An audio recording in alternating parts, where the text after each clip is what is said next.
Emmanuel Navon, bonjour. Bonjour. Merci de nous avoir rejoints sur ce plateau. Quelles vont être les conséquences, aussi bien diplomatiques que militaires, sur le terrain en tout cas, d'une reprise totale de Alep pour Bachar el-Assad? D'abord, on s'aperçoit que lorsque Barack Obama avait, entre guillemets, prévenu Vladimir Poutine que cela allait être un bourbier pour la Russie, très clairement, Obama s'est trompé là-dessus. Poutine domine complètement la scène militaire aujourd'hui en Syrie avec son allié Bachar el-Assad, et il n'y a pas eu d'embourbement russe en Syrie, bien qu'effectivement il n'y a pas de troupes russes sur le terrain, mais Poutine domine le ciel de la Syrie.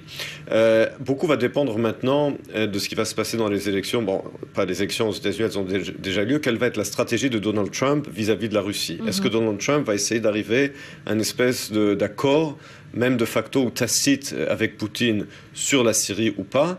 Parce que la stratégie des États-Unis va beaucoup déterminer l'issue du dossier syrien. Et également la France. Si en France, François Fillon est élu en mai prochain, lui aussi apportera sa pierre à cet édifice d'un éventuel changement de stratégie vis-à-vis d'Assad et vis-à-vis de Poutine. Alors justement, est-ce qu'on peut craindre que la Syrie devienne encore plus que ça ne l'est déjà aujourd'hui dans son ciel et dans son espace aérien, le terrain de jeu finalement de Vladimir Poutine? Alors la Syrie aujourd'hui, clairement, aujourd'hui est contrôlée, en tout cas ce qui reste du régime d'Assad, par le régime Poutine. Il y a un vide du pouvoir pour les pays occidentaux et pour les États-Unis.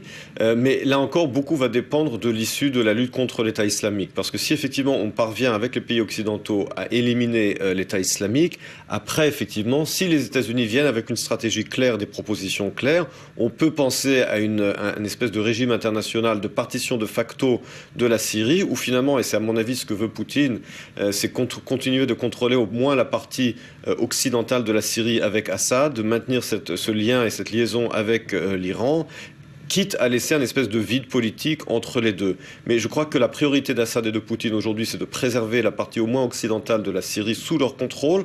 Mais comme je l'ai dit tout à l'heure, beaucoup dépendra, et même tout dépendra, de la stratégie des États-Unis, de la nouvelle administration Trump vis-à-vis du dossier syrien et dans ses relations avec la Russie. Donc on est loin de l'idée de départ, au début de cette guerre civile des Occidentaux, de mettre Assad de côté et de changer complètement la face de la Syrie. C'est très clair. Et je crois que là, il y a eu une erreur, je pense, et un manque de stratégie du côté occidental et du côté américain.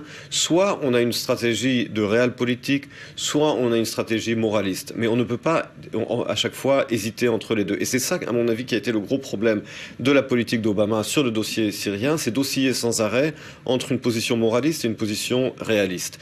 Et Poutine, lui, s'est frayé dans ce vide, et on voit aujourd'hui les résultats, et l'Occident va devoir finir par décider. Merci beaucoup, Emmanuel, pour